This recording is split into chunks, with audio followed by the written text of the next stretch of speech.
Sa Mondulkiri Province sa Cambodia, matatagpuan ang malaking bilang ng Asian elephants sa bansa. At maswerte akong makilala ko sila Chelot at Chepril. Dahil sa laki at lakas nila, naging katuwang sila sa hanap buhay bilang tagahila ng troso sa gubat. At kung minsan, ginagawang sakayan ng mga turista. Halos wala ng araw panahon ang hayop noon para kumain. Ang iba sa kanila namamatay dahil sa sobrang pagtatrabaho. So inabutan lang siya ng isang katawan ng saging na ganyan. Kinagat, that's it. Kumakain siya na halos ng 120 to 140 kilos of grass and fibrous materials like this every day.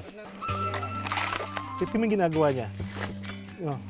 Ginagamit niya yung paa niya para biakin yung saha ng saging at iniisa-isa niya kainin using the trunk. Yun yung malambot na parte eh. Alright. Simple-simple. There you go. Mahigit isang taon nang tinutulungan ng Leaf, sina Chelot at Chepril. Isang taon pa lang ang grupo at sa pamamagitan ng ecotourism, nakakalikom sila ng pondo.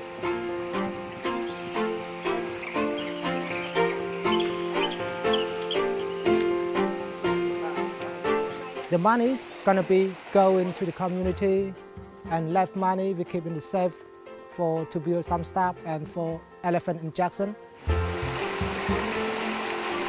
Nagawa naman natin, part ito ng parang regular na habits ng elepante. Napaliguan sila on a regular basis to cool down, yung kanilang temperature, at para malinis na rin syempre yung kanyang katawan.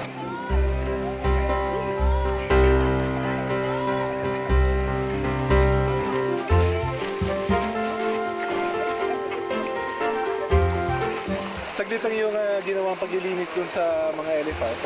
Pero that's a good way of knowing between dun sa mahout tsaka yung alaga niyang elepante para makipag-bond, para makita na rin kung may diferensya yung balat, may sakit, or ma-examine niya kung may mga sugat nga ba yung elepanteng alaga niya.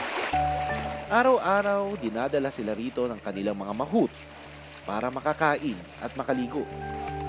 At night time, when they finish here, and then they bring them close to their village and then keep close to their village. In the morning, they will get up 4 or 5 o'clock to find them. If you don't find, so they just go around the village? Yeah. No, far more, not the village. Okay. Maybe per night around 2 or 3 kilometers. Bagamat dati silang nagtatrabaho bilang leisure animals, no? Mga sinasakyan na mga elepante.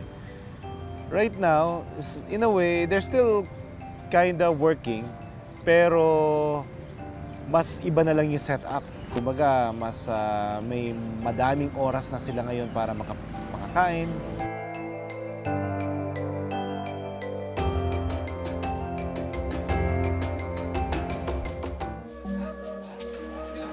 Bago pa lang kami umakyat ng Monkey Temple, ito kagad ang nakapansin sa akin. Sobrang payat na, tapos yung hinga niya may diferensya. Pero masaklap nito, meron pa siyang anak. So pag namatay yung nanay, malamang mamamatay na rin yung anak, baka mahawa pa ng sakit.